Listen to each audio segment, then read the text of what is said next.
तो देखो ये वीडियो तुम्हारी डिमांड पे बना रहा हूँ। तुमने बहुत सारे कमेंट्स किए थे कि भैया आप कैसे पढ़ने वाले हो पूरे साल भर और आपके मंथली टारगेट्स क्या होने वाले हैं। और जो भी बच्चे यकीन से पढ़ने वाले, यकीन 2.0 से, तो उनके लिए भी बहुत ज़्यादा इंपॉर्टेंट वीडियो है। और देखो यार, रीनीट का पूछ रहे थे तो रीनीट का पेपर तो देना है, पेपर नहीं छोड़ना है रीनीट का, ठीक है ना। और मतलब एक अच्छा स्कोर तो करना है, जैसे 300 350 नंबर तो लाने ही है कम से कम, मुंह दिखाने के लिए घर वालों को। और हाँ, लेकिन अगर क्रैक करना है तो वो तो अगले साल प्रिपरेशन करके अच्छे से करना होगा। तो देखो इसमें मैं पहले बता दे रहा हूँ, अगर तुम रीनीट दे रहे हो और यकीन 2.0 से पढ़ने वाले हो, 2027 वाले से, तो मैं तुमको इतना ही बोलूँगा कि अभी 2 महीनों में, मतलब 2 महीने तो नहीं बचे, 1.5 महीनों में पूरी बायो कंप्लीट कर लो वन शॉट से। और हो सके तो केमिस्ट्री का सिर्फ इनऑर्गेनिक का पार्ट कर लो, क्योंकि ये भी बायो वाला ही पार्ट है, मतलब बायो की तरह ही होता है, खाली इसमें भी रटना होता है और थोड़ा बहुत समझना होता है बस। तो इतना तुम खत्म कर सकते हो। और देखो अगर तुम इतना कर लोगे तो तुमको 2027 के बैच से नहीं करना पड़ेगा, क्योंकि ये जो पार्ट है ये जनवरी में कराया जाता है, मतलब जनवरी और फरवरी में। तो तुम्हारा वो टाइम बच जाएगा। तो तुम इन दोनों को कर सकते हो और ये हो जाएगा। अब देखो ये दोनों को मिला के लगभग 400 मार्क्स का होगा, और तुम्हारे 400 में से 280 या 300 तक आ सकते हैं। अब ये मत सोचना कि तुम सीबीए इतना कर लोगे 400 मार्क्स का तुम 350 क्रॉस कर दोगे, तो ऐसा नहीं होगा। बायो का पेपर कितना भी ईजी है, तुम्हारे पास एक्यूरेसी नहीं है। तुम अगर पेपर दोगे तो क्वेश्चंस में तुम फंसोगे, इतना तो फिक्स है, एक्यूरेसी गड़बड़ होगी। और इसके लिए मैं तुम्हें बोल रहा हूँ, एक बात याद रखना, पूरे साल भर के प्रिपरेशन में टोटल 50,000 क्वेश्चन सॉल्व करने हैं, तो ही सिलेक्शन की उम्मीद रखना। जिसमें से 30,000 बायो के होंगे, 15,000 केमिस्ट्री, समझ लो 10,000 केमिस्ट्री के, और अगर कर सकते हो तो 15,000 फिजिक्स के कर लेना, नहीं तो 10,000 फिजिक्स के भी इनफ है। और हाँ, फिजिक्स के लिए क्वेश्चन प्रैक्टिस के लिए मैं मिस्टर फिजिक्स जो 6,000 क्वेश्चन की बुक है एमआर सर की, उसको मैं यूज़ करने वाला हूँ। तो मैं मंथली टारगेट उनको दिखा देता हूँ। तो देखो मैं 2-2 महीने के टारगेट्स बना रहा हूँ, क्योंकि अगर बीच में कुछ काम भी आ जाए तो 1 महीने का बहुत कम पड़ जाएगा। तो मेरा मतलब देखो, ये मेरा पर्सनल टारगेट है, तुम अपना खुद बनाओगे, ये नहीं कि डिटो यही कॉपी कर लोगे, क्योंकि अपना सबको पोटेंशियल पता होता है कि कितना है और कौन से महीने में को कुछ काम आ सकता है, वो भी तुम्हें पता ही होगा। तो अपने हिसाब से अपना टाइम टेबल बनाओ जो तुम्हारे लिए हेल्पफुल हो। तुम्हें कौन से चैप्टर्स पहले करने, वो अपने हिसाब से बनाओ। ये मैंने अपने हिसाब से बनाया है, ठीक है ना। तो देखो इसमें मैं पहले मई और जून में पूरी बायोलॉजी कर लूँगा, इतने केमिस्ट्री के और इतने फिजिक्स के चैप्टर जो मुझे करने हैं रीनीट से पहले।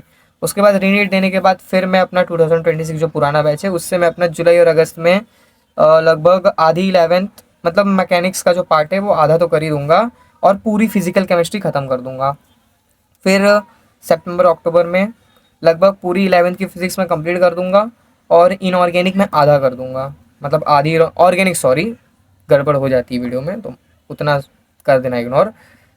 आधी ऑर्गेनिक कंप्लीट कर दूंगा, और उसके बाद फिर नवंबर और दिसंबर में जितने बचे हुए चैप्टर्स हैं मैं उनको कर दूंगा। और देखो मैं तुमको बता दूं ना, ये मेरा थर्ड अटेम्प्ट होने वाला है। और मैं साथ में इस बार मैं ड्रॉप पूरा नहीं लूँगा, मैं पार्शियल ड्रॉप लूँगा। मैं इस बार कोई कोर्स में इनरोल करूँगा, और मैंने सोचा मैं बीएससी कंप्यूटर साइंस में ही नाम डाल के छोड़ दूँगा, ठीक है ना। मतलब डमी कॉलेज में डाल दूँगा कि खाली एग्ज़ाम देने जाना पड़े। और देखो यार, बहुत सारे लोग सोचेंगे कि थर्ड अटेम्प्ट है भैया, फिर भी ऐसा क्यों। तो जब मैं भी नया नया आया था ना इस फील्ड में, मतलब मुझे तो 12th के बाद पता चला था नीट के बारे में। उतना मेरे मतलब कोई पढ़ने वाला दोस्त था नहीं, और मुझे भी उतना था नहीं। मुझे 12th के बाद पता चला कि नीट भी एक एग्ज़ाम होता है जो डॉक्टर बनने के लिए होता है। फिर मैंने, मतलब नया नया था, कोई मुझे गाइडेंस देने वाला था नहीं, फिर मैंने पीडब्ल्यू बैच ज्वाइन किया। पहले साल तो मुझे पूरा समझने में ही लग गया कि कौन से टीचर्स से पढ़ना होता है, क्या रिसोर्सेज यूज़ करना होता है। और उस बार मेरा नहीं हो पाया।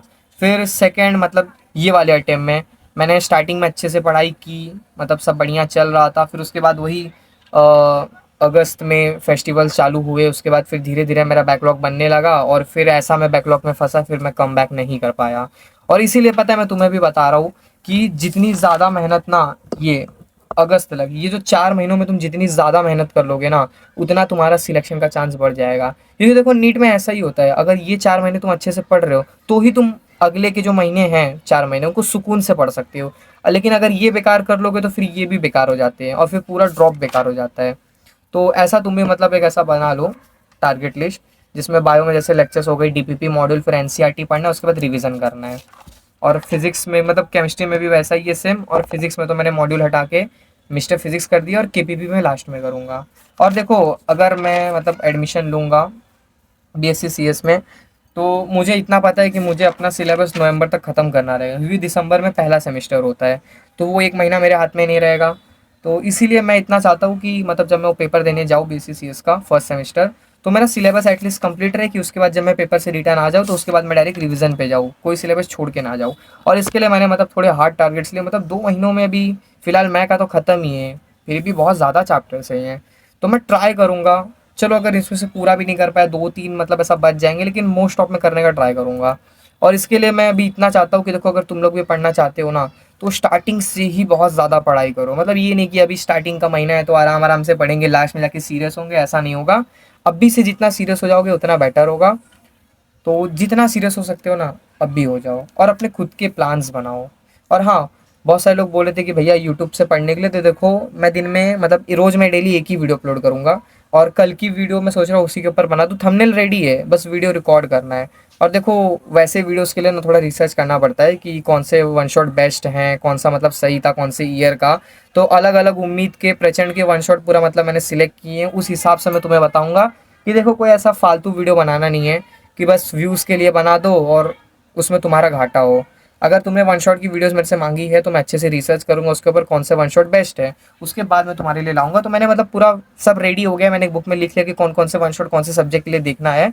अब बस उसको वीडियो रिकॉर्ड करके अपलोड करना है, जो कि मैं कल पक्का कर दूंगा। कल 8 बजे तक वो वीडियो आ जाएगी। अगर तुम बैच नहीं ले सकते तो तुम उससे पढ़ सकते हो, यूट्यूब से। और उसके बाद मैं क्वेश्चन प्रैक्टिस के लिए भी तुमको बताऊंगा। तुमको कोई और बुक अगर तुम नहीं परचेस कर सकते तो तुमको यूट्यूब से ही बताऊंगा। बहुत सारी सीरीज़ हैं यूट्यूब पे जो बहुत बेस्ट है क्वेश्चन प्रैक्टिस के लिए, तो वो भी मैं तुमको बता दूंगा।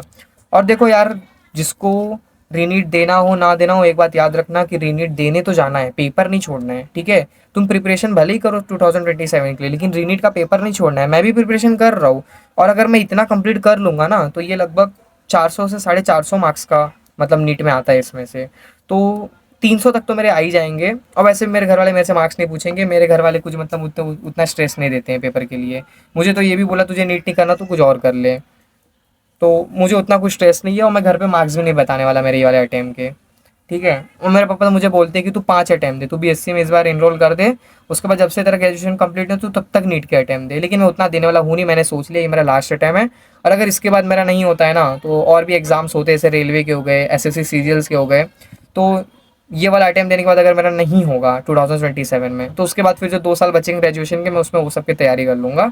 और फिर मैं मतलब मेरा लास्ट है भाई, बस इसके बाद अब मेरे में और हिम्मत नहीं है। क्योंकि तुम्हें बता दूँ ना, हम लोग जितने भी दोस्त थे 12th के बाद, लगभग हम लोग ने 15-16 दोस्त लोग ने स्टार्ट किया था नीट। मतलब बहुत सारी जगह से दोस्तों ने स्टार्ट किया था, और अभी तक किसका भी क्लियर नहीं हुआ है। और सारे बच्चे ऐसे हैं ना जिन्होंने 12th में 89, 90%, 95% तक स्कोर किया है। बस उसमें से इकलौता मैं हूँ जिसने सिर्फ 64% स्कोर किया है महाराष्ट्र बोर्ड से, बस। बाकी मेरे जितने भी दोस्त थे ना, सब ने बहुत अच्छा स्कोर किया है अपने 12th में। लेकिन फिर भी वो भी नीट में कोई 500 भी क्रॉस नहीं कर पाया है, जबकि वो ऑफलाइन से भी पढ़े हैं, कुछ एलएन के हैं, कुछ आकाश के हैं, कुछ पीडब्ल्यू ऑफलाइन की भी हैं। लेकिन कोई भी क्रैक नहीं कर पाया। और इस बार लगभग मैं देख रहा हूँ मेरे 7 से 8 दोस्त ये रीनीट देने के बाद नीट को छोड़ रहे हैं। और कुछ तो मतलब ऐसा बीएमएस के बारे में सोच रहे, कोई होम्योपैथी के बारे में सोच रहा है। तो सुन के थोड़ा मुझे बुरा लगा, तो मैंने भी सोच लिया कि मेरा लास्ट अटेम्प्ट है। अगर मुझे अगले साल आयुर्वेदिक भी मिलेगा तो फिर मेरा भैया हो गया, मैं आयुर्वेदिक लेके हट जाऊंगा। और इसके लिए मैं चाहता हूँ कि मैं स्टार्टिंग से ही इस बार कोई मतलब ऐसा बैकलॉग ना क्रिएट करूँ। इसके लिए मैं पुराने बैच से ही पढ़ रहा हूँ, और मैं स्टार्टिंग से ही स्पीड बना के चलना चाहता हूँ। एटलीस्ट मुझे एक जीएमसी तो मिल ही जाए। तो ठीक है, वीडियो आज थोड़ी ज़्यादा लंबी हो गई है, लेकिन ठीक है, ज़रूरी था। तो ठीक है, फिर जिसको भी करना हो तो मैंने तुम्हें बता दिया। अगर रीनीट भी देना हो तो ये कर लो, इतने चैप्टर्स। उसके बाद जब जुलाई में लॉन्च होगा यकीन 2.0 तो तुम ये कर सकते हो। तो ठीक है, वीडियो ज़्यादा लंबी नहीं करते, बाय।